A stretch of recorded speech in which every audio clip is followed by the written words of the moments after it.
پھر اللہ سبحانہ تعالیٰ فرماتے ہیں وَإِذْ، اور جب اخذا نکالا ربک آپ کے رب نے من بنی آدم بنی آدم کو من ظہورہم ان کی پیٹھوں سے ذریتہم ان کی اولادوں کو. من ظہورہم سے ایک معنی بنی آدم کی پیٹھوں سے یعنی نطفے سے، اور دوسرا معنی حضرت آدم بھی کیے گئے ہیں، یعنی دوسری مراد آدم علیہ السلام بھی ہیں. اور اس بارے میں حدیث آتی ہے جو کہ انشاءاللہ بھی آپ کو بیان کرتی ہوں. تو اللہ سبحانہ تعالیٰ فرماتے ہیں وَإِذْ أَخَذَ، اور جب نکالا ربک آپ کے رب نے من بنی آدم بنی آدم کو من ظہورہم ان کی پیٹھوں سے ذریتہم ان کی اولادوں کو. بنی آدم کی پیٹھوں سے ان کی اولادوں کو نکالا، یا پھر آدم علیہ السلام کی پیٹھ سے قیامت تک آنے والی تمام روحوں کو نکالا. وَأَشْهَدَهُمْ، اور ان کو گواہ بنایا عَلَىٰ أَنفُسِهِمْ ان کے نفسوں پر، اور انہیں خود ان کی جانوں پر گواہ بنایا. اور پھر ان سے پوچھا الستُ، کیا نہیں ہوں میں بِرَبِّكُمْ تمہارا رب، کیا میں تم سب کا رب نہیں ہوں؟ قالوا، انہوں نے کہا بلا، کیوں نہیں، شہدنا، ہم نے گواہی دی. تمام روحوں نے یہ جواب دیا کہ اللہ تعالیٰ آپ ہی ہمارے رب ہیں اور اس بات پر ہم گواہی دیتے ہیں. پھر اللہ سبحانہ تعالیٰ فرماتے ہیں یہ سب کچھ اللہ تعالیٰ نے کیوں کیا؟ ان، ایسا نہ ہو کہ تقولو، تم کہنے لگو یوم القیامتی، قیامت کے دن انا، بے شک ہم، کننا، تھے ہم، عن ھذا، اس بات سے، غافلین، غافل. اللہ سبحانہ تعالیٰ ہمیں تو اس بارے میں کچھ بھی پتا نہیں تھا کہ ہم نے کوئی گواہی بھی دی ہے یا ہمارے اندر پہلے سے ہی آپ نے توحید رکھی ہوئی ہے، ہمیں تو پتہ ہی نہیں تھا.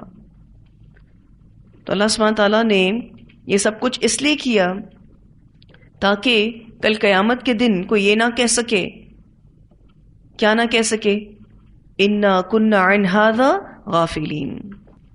اس آیت میں اولاد آدم سے لیے گئے عہد کا بیان ہے، اور اس آیت کی مفسرین دو تفسیریں کرتے ہیں. پہلی تفسیر کہ اللہ تعالیٰ نے انسان کی فطرت میں یہ بات رکھ دی ہے کہ میرا رب اللہ ہے، یعنی اللہ نے انسان کو توحید پر پیدا کیا ہے. انسان کے اندر یہ بات بلٹ ان کر دی گئی ہے کہ میرا رب ایک ہے، جس نے مجھے پیدا کیا ہے، وہی مجھے روزی دیتا ہے. جب انسان کی پیدائش کی گئی اس وقت اس کی فطرت میں، اس کے نفس میں اللہ سبحانہ تعالیٰ نے یہ بات رکھ دی تھی. اب جیسے ہی وہ اس دنیا میں آتا ہے اپنے آپ کو دیکھتا ہے، کیونکہ انسان خود بھی تو بہت بڑی نشانی اللہ کی، کائنات اصغر ہے نا انسان کی اپنی ذات. اپنے آپ کو دیکھتا ہے تو اس کو پتہ چلتا ہے کہ اللہ نے ہی اس کو پیدا کیا ہے. پھر وہ کائنات میں ہر سو پھیلی ہوئی نشانیوں کو دیکھتا ہے تو بھی اس کی یہ فطرت ہائی لائٹ ہوتی ہے. کون سی والی فطرت؟ توحید کی فطرت. تو اللہ سبحانہ تعالیٰ نے انسان کو توحید پر پیدا کیا ہے. اس بارے میں ایک روایت بھی آتی ہے، نبی اکرم صلی اللہ علیہ وسلم نے فرمایا ہر بچہ فطرت اسلام پر پیدا ہوتا ہے مگر اس کے ماں باپ اسے یہودی، نصرانی یا مجوسی بنا دیتے ہیں. جیسا کہ جانور کا بچہ کامل پیدا ہوتا ہے، کیا تم ان میں سے کسی کا پیدائشی طور پر کان کٹا ہوا دیکھتے ہو؟ اسے بخاری نے روایت کیا ہے. یعنی جانور کا بچہ تو بالکل صحیح سالم پیدا ہوتا ہے لیکن لوگ اس کا کان کاٹ دیتے ہیں. وہ ہم نے پڑھا تھا نا کہ اگر کسی جانور کو بت کے نام پر وقف کرنا ہوتا تو وہ اس کے کان کو تھوڑا سا چیر دیتے تھے. تو یہاں نبی اکرم صلی اللہ علیہ وسلم کا اس حدیث میں یہ بتانا کہ ہر بچہ فطرت پر یعنی اسلام پر پیدا ہوتا ہے، توحید پر پیدا ہوتا ہے. پھر اس کے بعد اس کے پیرنٹس اس کو چینج کرتے ہیں. اس فطری عہد کے بعد اب کوئی فرد یا بشر قیامت کے دن یہ نہیں کہہ سکے گا کہ ہمیں تو یہ پیغام پہنچا ہی نہیں تھا، کہ ہم تو اپنے آبا و اجداد کو فالو کرتے رہے، ہمیں تو پتہ ہی نہیں تھا کہ ان کو فالو نہیں کرنا چاہیے تھا. یعنی اتمام حجت کر دی گئی انسان کو توحید پر پیدا کر کے. اور آپ دیکھیے کہ ایسے حالات ہم سب پر آتے ہیں جس میں توحید بالکل ابھر کر سامنے آتی ہے. بہت زیادہ انسان جو ہے وہ توحید کو فیل کرتا ہے. ایک اور روایت آتی ہے، رسول اللہ صلی اللہ علیہ وسلم نے فرمایا، اللہ تعالیٰ نے مجھے حکم دیا ہے کہ بے شک میں نے اپنے تمام بندوں کو دین حنیف پر پیدا فرمایا تھا، اور بے شک شیطانوں نے ان کے پاس آ کر انہیں ان کے دین سے بہکا دیا تھا، اور ان کے لیے ان چیزوں کو حرام ٹھہرا دیا جو میں نے ان کے لیے حلال قرار دی تھی. اسے مسلم نے روایت کیا ہے. یعنی سارے انسان دین حنیف پر پیدا ہوئے ہیں، پھر اس کے بعد وہ شیطان کی باتوں میں آ کر شرک کرتے ہیں. ایک اور روایت آتی ہے، رسول اللہ صلی اللہ علیہ وسلم نے فرمایا، قیامت کے دن سب سے کم عذاب والے جہنمی سے کہا جائے گا کہ بتاؤ اگر تمہیں دنیا بھر کی دولت مل جائے تو کیا اسے فدیے میں دے سکتے ہو؟ وہ جواب دے گا ہاں. تو اللہ سبحانہ تعالیٰ فرمائے گا کہ میں نے تو تجھ سے اس سے کہیں چھوٹا مطالبہ کیا تھا، اور وہ یہ کہ میں نے تجھ سے اس وقت عہد لیا تھا جب تو ابھی آدم کی پشت ہی میں تھا کہ میرے ساتھ شرک نہیں کرنا، مگر تو نے عہد کو پورا کرنے سے انکار کر دیا اور میرے ساتھ شرک کیا. اسے بخاری نے روایت کیا ہے. ایک اور روایت آتی ہے، رسول اللہ صلی اللہ علیہ وسلم نے فرمایا، اللہ تعالیٰ نے جب آدم کو پیدا فرمایا اور ان کی پشت پر ہاتھ پھیرا تو ان کی پشت سے ہر وہ روح باہر نکل آئی جسے اللہ تعالیٰ ان کی اولاد میں سے قیامت تک پیدا فرمانے والا تھا. میں نے آپ کو بتایا تھا من ظہورہم میں آدم علیہ السلام بھی مراد ہے، تو اس پر دلیل یہ والی حدیث ہے کہ اللہ سبحانہ تعالیٰ نے حضرت آدم علیہ السلام کو پیدا فرمایا اور پھر ان کی پشت پر ہاتھ پھیرا تو ان کی پشت سے یعنی پیٹھ سے ہر وہ روح باہر نکل آئی جسے اللہ تعالیٰ ان کی اولاد میں سے قیامت تک پیدا فرمانے والا تھا. پھر اللہ تعالیٰ نے ان میں سے ہر انسان کی دونوں آنکھوں کے درمیان نور کی چمک پیدا فرما دی. پھر انہیں آدم کے سامنے پیش کیا تو آدم نے عرض کی، اے اللہ یہ کون ہے؟ فرمایا یہ تیری اولاد ہے. آدم نے ان میں سے ایک شخص کو دیکھا جس کی آنکھوں کے درمیان کی چمک انہیں بہت بھلی محسوس ہوئی. یعنی جب اپنی اولاد کو دیکھ رہے تھے تو ایک شخص ایسا نظر آیا کہ جس کی آنکھوں کے درمیان کی چمک حضرت آدم علیہ السلام کو بہت بھلی محسوس ہوئی. تو انہوں نے عرض کی، یا اللہ یہ کون ہے؟ فرمایا یہ آخری امتوں میں سے تیری اولاد میں سے ایک شخص ہے جس کا نام داؤد ہے، یعنی داؤد علیہ السلام. عرض کی، یا اللہ اس کی عمر کتنی ہوگی؟ فرمایا 60 سال. عرض کی، اے اللہ میں اس کو اپنی عمر میں سے 40 سال دیتا ہوں، یعنی میں نے اپنی عمر کے 40 سال اس کو دیے. پھر جب آدم علیہ السلام کی عمر پوری ہو گئی تو ان کے پاس ملک الموت آیا تو آدم علیہ السلام نے فرمایا، کیا میری عمر کے 40 سال باقی نہیں ہیں؟ فرشتے نے جواب دیا، آپ نے وہ 40 سال اپنے بیٹے داؤد کو نہیں دے دیے تھے؟ رسول اللہ صلی اللہ علیہ وسلم نے فرمایا، تب آدم علیہ السلام نے انکار کر دیا کہ میں نے تو نہیں دیے تھے. یہی وجہ ہے کہ آپ کی اولاد بھی انکار کر دیتی ہے. آدم علیہ السلام بھول گئے، یہی وجہ ہے کہ اولاد آدم بھی بھول جاتی ہے. آدم علیہ السلام سے خطا ہو گئی، اسی وجہ سے آپ کی اولاد سے بھی خطا ہو جاتی ہے. اسے ترمذی نے روایت کیا ہے. اس حدیث میں جو آخر میں بات ہے اس سے پتہ چلتا ہے کہ انسان خطا کا پتلا ہے. ہمارے جو باپ تھے آدم علیہ السلام وہ بھی بھول گئے تھے، ان سے بھی خطا ہو گئی تھی، تو وہ چیز پھر آگے ان کی جنریشن میں بھی آئی ہے، جیسا کہ رسول اللہ صلی اللہ علیہ وسلم یہاں بیان کر رہے ہیں.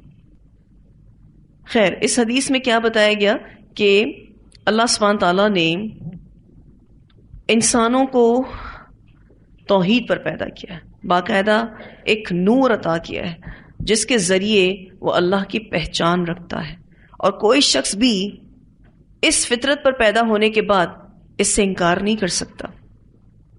اس آیت کی دوسری تفسیر یہ بیان کی جاتی ہے کہ اس میں عہد الست کا ذکر ہو رہا ہے، جیسے کہ یہاں الفاظ بھی موجود ہیں. اللہ سبحانہ تعالیٰ فرماتے ہیں وَأَشْهَدَهُمْ عَلَىٰ أَنفُسِهِمْ أَلَسْتُ بِرَبِّكُمْ قَالُوا بَلَىٰ شَهِدْنَا. اللہ سبحانہ تعالیٰ نے بنی آدم کی تمام اولاد کو جو قیامت تک پیدا ہوگی ان کی روحوں کو اپنے سامنے کھڑا کیا اور پھر ان سے ایک سوال پوچھا، اور وہ سوال کیا تھا؟ الستُ بربکم. تو تمام ارواح نے یہ جواب دیا بلا، کیوں نہیں، ہم گواہی دیتے ہیں. کس بات کی گواہی؟ کہ آپ ہمارے رب ہیں. اس بارے میں ایک روایت آتی ہے، رسول اللہ صلی اللہ علیہ وسلم نے فرمایا اللہ تعالیٰ نے آدم کی پیٹھ سے ان کی اولاد کو نکال کر ان سے نعمان یعنی عرفات کے مقام پر عہد لیا، اور وہ اس طرح کہ اللہ تعالیٰ نے آدم کی صلب سے ان کی تمام اولاد کو جنہیں اس نے پیدا کرنے کا ارادہ کیا تھا نکال کر انہیں اپنے سامنے چونٹیوں کی مانند پھیلا دیا. ان سے بالمشافہ یعنی روبرو سامنے بات کی. اللہ تعالیٰ نے ان سے پوچھا الستُ بربکم، کیا میں تم سب کا رب نہیں ہوں؟ قالوا، انہوں نے کہا بلا، کیوں نہیں، شہیدنا، ہم سب آپ کے رب ہونے کی گواہی دیتے ہیں. اسے مسند احمد نے روایت کیا ہے. آپ میں سے کسی کو یاد ہے یہ وعدہ الست کب ہوا تھا؟ یہ سب کچھ کسی کو عالم ارواح کا کوئی سین یاد ہو کہ روحوں کی شکل میں ہم سب کھڑے تھے، ساری روحیں، جتنی بھی روحیں زمین پر بھیجی گئی ہیں، جس نے بھی اس دنیا میں پیدا ہونا ہے، ساری روحیں عالم ارواح میں کھڑی تھیں. اور اللہ سبحانہ تعالیٰ نے ان کو اپنے سامنے کیسے کھڑا کیا تھا؟ جیسے چونٹیاں ہوں، چونٹیوں کی مانند اللہ تعالیٰ نے اپنے سامنے ان کو پھیلا دیا تھا، اور بالمشافہہ بات کی، روبرو بات کی. یہ کنورسیشن اللہ کی اور ان ارواح کی ہوئی تھی عالم ارواح میں. اور باقاعدہ اللہ سبحانہ تعالیٰ نے پوچھا ہے، جو کہ الفاظ قرآن پاک میں موجود ہیں، الستُ بربکم، اللہ تعالیٰ کے الفاظ بھی موجود ہیں، اور جو جواب روحوں نے دیا وہ الفاظ بھی یہاں موجود ہیں. اور وہ کیا ہیں؟ بلا، کیوں نہیں، یس آف کورس، شہیدنا، آپ کے رب ہونے کی گواہی دیتے ہیں ہم. لیکن ہم میں سے کسی کو بھی یہ وعدہ الست یاد نہیں، اور میرا نہیں خیال کہ کوئی بھی ایسا کہہ سکتا ہو کہ ہاں مجھے یاد ہے. اب اگر آپ یہ کہیں مجھے تو یاد نہیں، تو ایسا کچھ نہیں ہوا تھا، ایسا بھی آپ کہہ سکتے ہیں، ٹھیک ہے. اور آپ اللہ کے کہے ہوئے پر ایمان بھی رکھ سکتے ہیں کہ اللہ تعالیٰ کہہ رہے ہیں تو ایسا ہوا تھا. کیونکہ بہت ساری ایسی باتیں ہیں جو ہم نے پورے شعور کے ساتھ کہیں، بہت ساری ایسی چیزیں ہیں جو ہم نے پورے شعور کے ساتھ کی، لیکن اب وہ ہمیں یاد ہی نہیں. تو ہم کیا اس کا انکار کر دیں گے کہ ہم نے تو وہ بولا ہی نہیں تھا، وہ تو ہم نے کیا ہی نہیں تھا؟ نہیں، وہ بیک آف مائنڈ میں چلی گئی، تحت شعور میں چلی گئی. بالکل اسی طرح سے یہ عہد الست بھی تحت شعور میں چلا گیا. اور اس کی جو یاد دہانی ہے وہ انبیاء کے ساتھ کروائی جاتی ہے. انبیاء آئے، کتابیں لے کر آئے، اور پھر ان کے ذریعے سے اس پرومس کی یاد دہانی کروائی جاتی ہے کہ تم نے یہ وعدہ کیا تھا. ٹھیک ہے جی. تو اس آیت کی دو تفسیریں ہوئیں. ایک تفسیر میں کیا بتایا گیا کہ اللہ سبحانہ تعالیٰ نے بنی آدم کی پیٹھوں سے اس کی اولاد کو پیدا کیا، تو اسے توحید پر پیدا کیا، فطرت پر پیدا کیا، اسلام پر پیدا کیا. یعنی اللہ تعالیٰ نے اپنی پہچان فطرت میں ہی رکھ دی ہے. اور دوسری تفسیر میں کیا بات ہو رہی ہے کہ یہاں پر وعدہ الست کے بارے میں ذکر ہو رہا ہے. جب تمام روحوں سے اللہ سبحانہ تعالیٰ نے یہ سوال کیا تھا کہ کیا میں تم سب کا رب نہیں ہوں؟ تمام روحوں نے یہ جواب دیا تھا کہ اللہ تعالیٰ آپ ہی ہمارے رب ہیں. دونوں ہی تفسیریں درست ہیں، دونوں ہی تفسیروں کے لیے دلائل ملتے ہیں احادیث سے، جو کہ میں نے آپ کے سامنے رکھے بھی. کیوں کیا اللہ تعالیٰ نے یہ؟ کیوں اللہ تعالیٰ نے توحید پر پیدا کیا؟ کیوں اللہ تعالیٰ نے یہ وعدہ الست لیا؟ ان تقولوا، ایسا نہ ہو کہ تم کہنے لگو یوم القیامہ، قیامت کے دن، انا کنا عن ھذا غافلین، بے شک تھے ہم اس بات سے غافل، ہمیں تو پتہ ہی نہیں تھا اللہ تعالیٰ آپ کے بارے میں، توحید کے بارے میں، ہم تو وہی کرتے رہے جو ہمارے بڑے کرتے رہے. او تقولوا، یا نہ تم کہو، انما بے شک، اشرک، شرک کیا تھا، آباؤنا، ہمارے آباء و اجداد نے، من قبل، اس سے پہلے. یعنی یہ والی بات بھی تم نہ کہہ سکو کہ اللہ سبحانہ تعالیٰ ہمارے بڑوں نے شرک کیا تھا اور ان کی دیکھا دیکھی ہم نے بھی کیا. وَكُنَّا، اور تھے ہم، ذُرِّيَّةً، اولاد، من بعدہم، ان کے بعد، ہم تو ان کی بعد کی جنریشن ہیں. جو بھی غلط کیا ہمارے فور فادرز نے کیا، ہم نے تو جسٹ ان کو فالو کیا، ہمیں تو آپ کے بارے میں پتہ ہی نہیں تھا. افتہلکنا، کیا پھر تو ہلاک کرے گا ہم کو، بما، بوجہ اس کے، جو فعل المبطلون، کیا باطل پرستوں نے. یہاں یہ لوگ کن کو باطل پرست کہہ رہے ہیں؟ اپنے آباء و اجداد کو. مبطلون سے مراد یہاں پر آباء و اجداد ہیں. یعنی یہ لوگ کل قیامت کے دن اللہ تعالیٰ کے سامنے یہ کہیں گے کہ اصل مجرم تو ہمارے آباء و اجداد تھے، ہم نہیں. آج دنیا میں لوگوں سے کہا جاتا ہے کہ اپنے فور فادرز کی اندھی تقلید مت کرو، ان کو بلائنڈلی فالو مت کرو، تو وہ ناراض ہو جاتے ہیں اور سامنے یہ کہتے ہیں اچھا کیا ہمارے آباء و اجداد غلط تھے، مشرک تھے؟ اور کل قیامت کے دن یہی لوگ اپنے آباء و اجداد کو مبطلون کہہ رہے ہوں گے. آج یہ بات اپنے آباء و اجداد کے حوالے سے یہ بری سمجھتے ہیں، یہ کہتے ہیں یہ تو بڑوں کی بے ادبی ہے، اس بات پر ناراض ہوتے ہیں. لیکن کل قیامت کے دن آپ دیکھیے یہی لوگ اپنے آباء و اجداد کو مبطلون کہہ رہے ہوں گے. اللہ تعالیٰ کیا تو ہمیں ہلاک کر دے گا ان باطل پرستوں کی وجہ سے؟ تو اللہ سبحانہ تعالیٰ فرماتے ہیں میں نے اسی لیے تم کو توحید پر پیدا کیا کہ تم یہ والا ریزن بھی نہ دے سکو. کون سا والا ریزن؟ کہ ہمارے بڑے غلط تھے. ہم تھوڑی نہ غلط تھے، ہم نے تو جسٹ ان کو فالو کیا تھا. تو اللہ تعالیٰ ان سے کہے گا کیوں؟ تمہاری فطرت میں توحید نہیں تھی؟ تم کو میں نے توحید پر پیدا نہیں کیا تھا؟ کیا میں نے تم سے وعدہ الست نہیں لیا تھا؟ اور اس وعدہ الست کو کیا تمہارے پیغمبروں نے تمہیں یاد نہیں کروایا تھا؟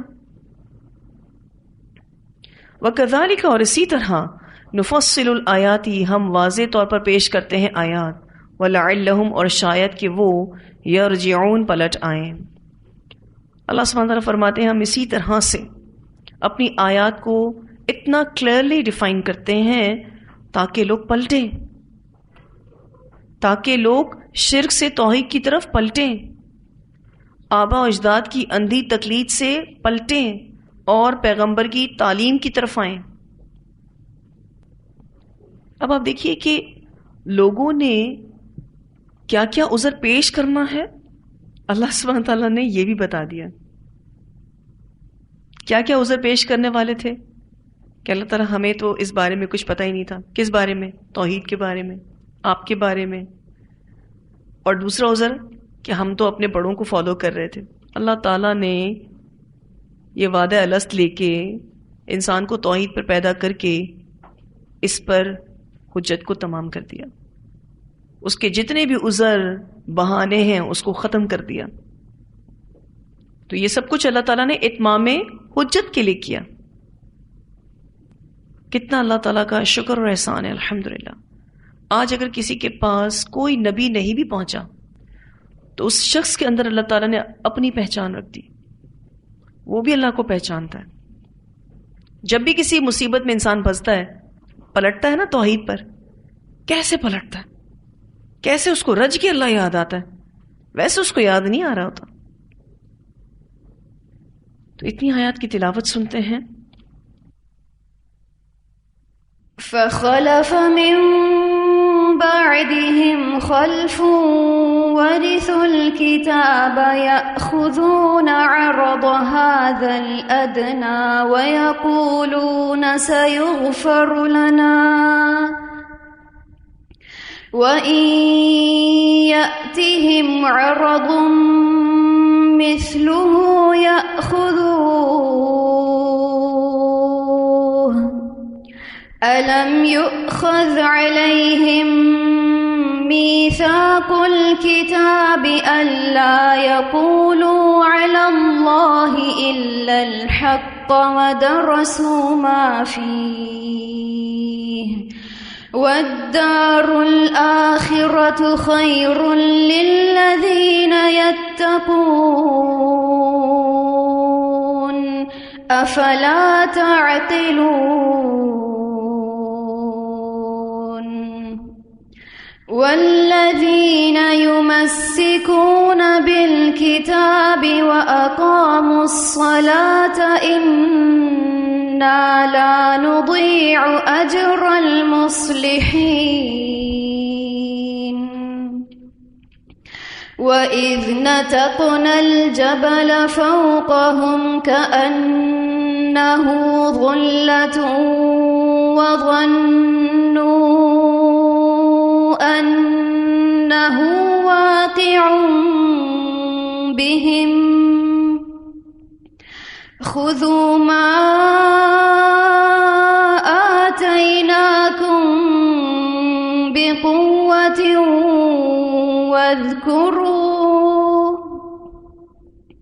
واذكروا ما فيه لعلكم تتقون وإذ أخذ ربك من بني آدم من ظهورهم ذريتهم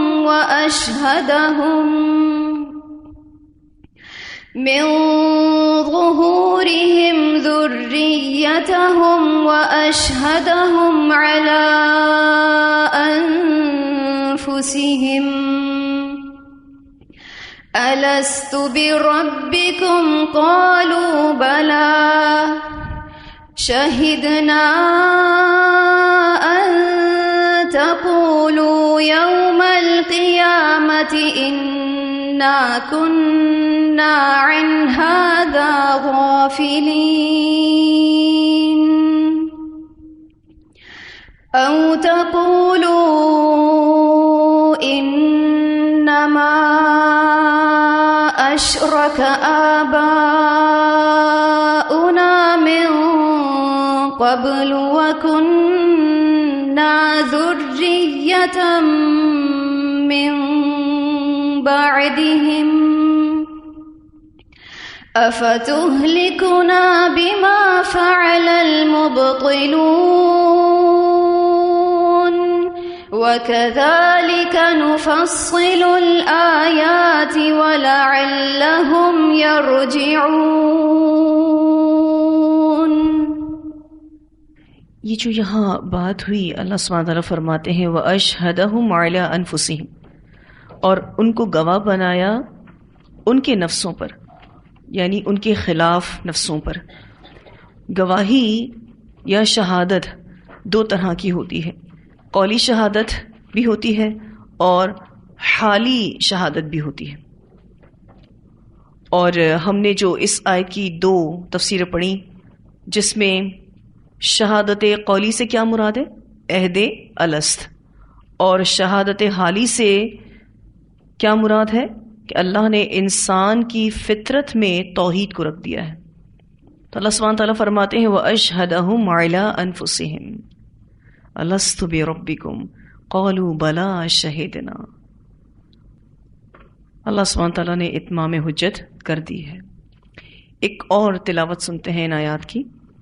فخلف من بعدهم خلف ورثوا الكتاب يأخذون عرض هذا الأدنى ويقولون